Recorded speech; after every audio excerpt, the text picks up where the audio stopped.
Hi there! Have you ever wondered what lurks in the dark space between the stars we see twinkling in the night sky? Is there anything in that vast space, or do we just encounter emptiness there? In this video, we'll explore the all-pervasive interstellar medium, the stuff from which stars are born and where they die. Let's begin.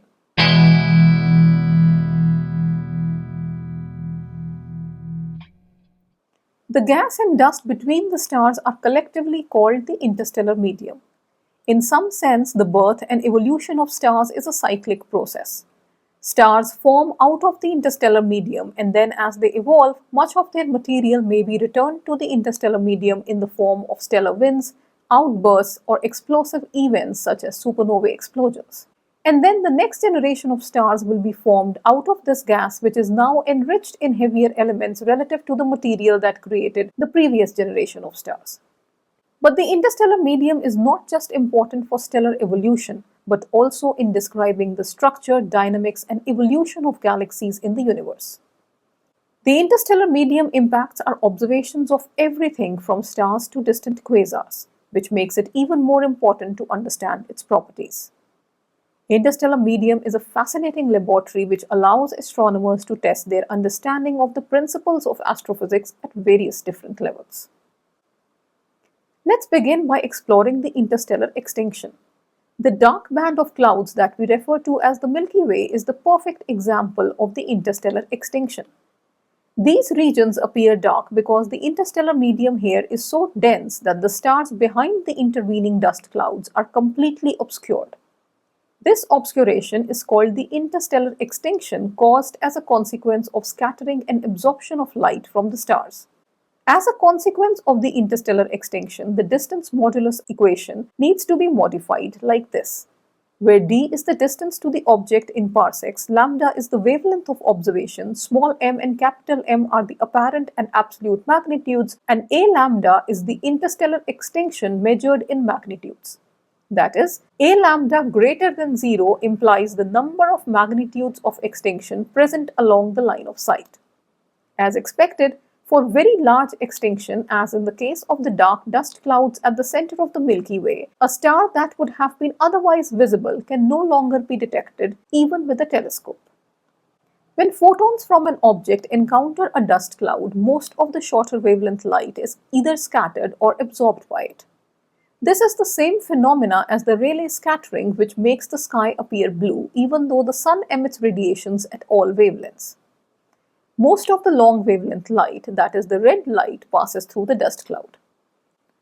As a consequence, depending on the orientation of the object with respect to the observer, thickness of the dust cloud along the line of sight, and wavelength of light being observed, are some of the factors which play a critical role in determining the optical color of the object being observed. But how?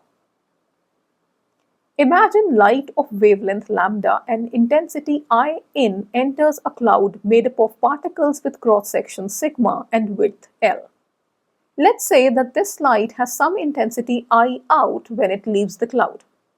If the ratio of these intensities is given as e to the power minus tau, where tau is the optical depth of the cloud, the change in magnitude of the light caused due to the presence of interstellar extinction can therefore be given as this, implying that the extinction is 1.086 tau lambda.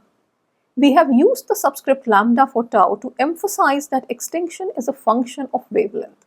Therefore, whenever the magnitude of an object is measured, it should be corrected for interstellar extinction, that is a lambda. The impact of extinction diminishes with wavelength of light. That is, the short wavelength light is affected much more than the light at longer wavelengths. As a result, amongst others, the interstellar extinction is also responsible for the myriad of colors observed for nebulae.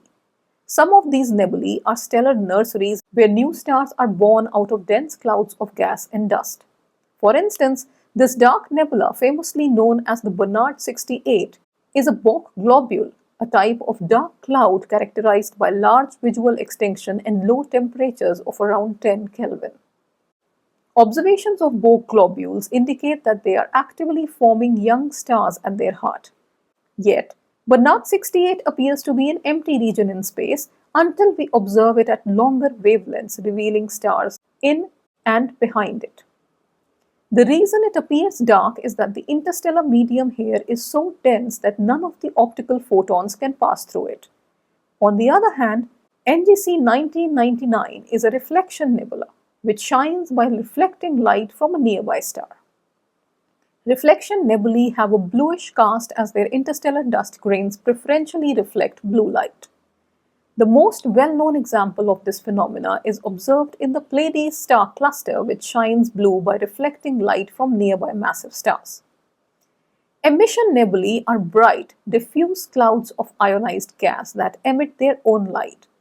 The excited atoms of hydrogen in these nebulae impart them a distinct pinkish glow as seen in NGC 2313 pictured here. The bright star V565 at the center of this image highlights a silver veil of gas and dust, while the right half of the image is obscured by a dense dust cloud. Similarly, there are many other examples of emission nebulae as well.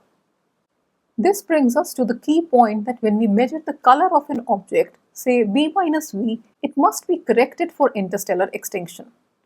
This change in color of an object due to the intervening dust is known as interstellar reddening.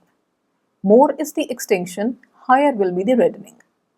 Now, if we take the ratio of extinction at any wavelength lambda relative to extinction in some reference band, say V band, and plot it as a function of the inverse of lambda, we get a curve of this form known as the extinction curve.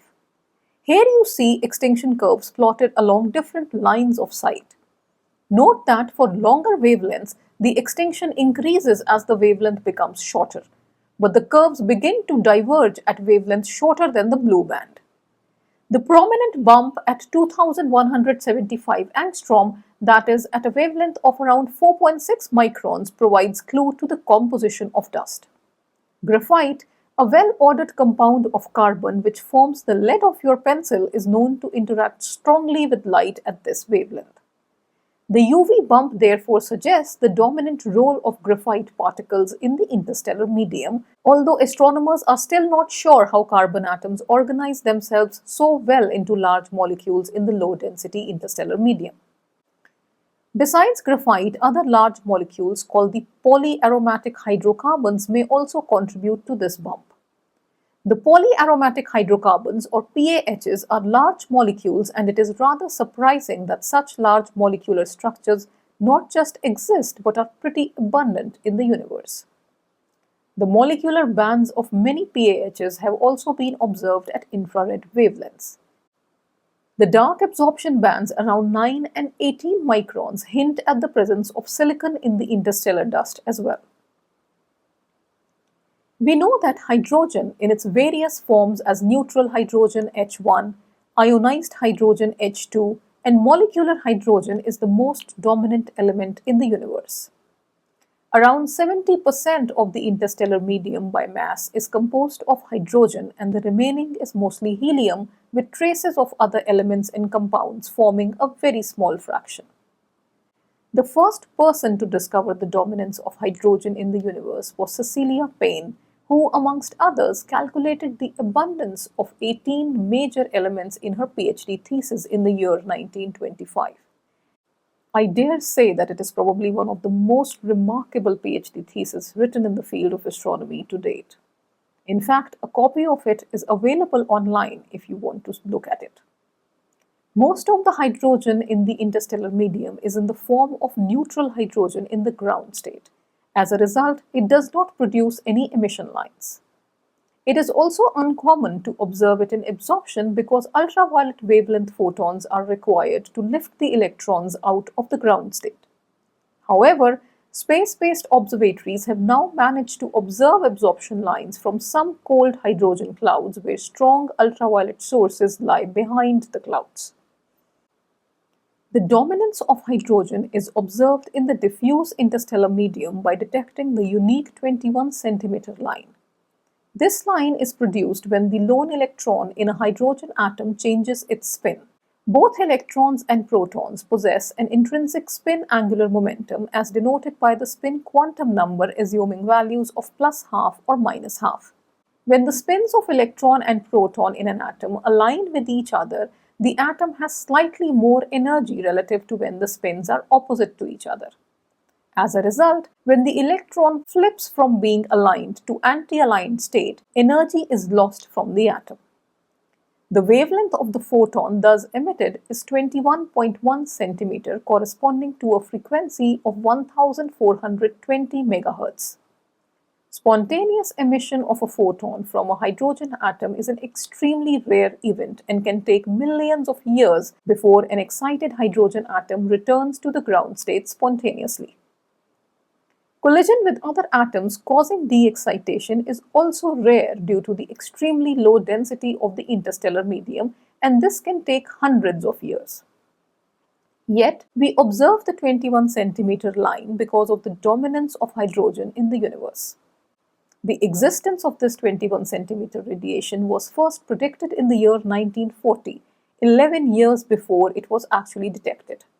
Since then, it has played a critical role in measuring radial velocities through Doppler shift measurements, in the estimation of magnetic fields using the Zeeman effect, and mapping the structure and revealing the kinematic and dynamic properties of galaxies, including our own. So to wrap it all up, the interstellar medium plays an essential role in the universe. As we have learned today, it is not empty space but vital components in the story of dust and planet formation.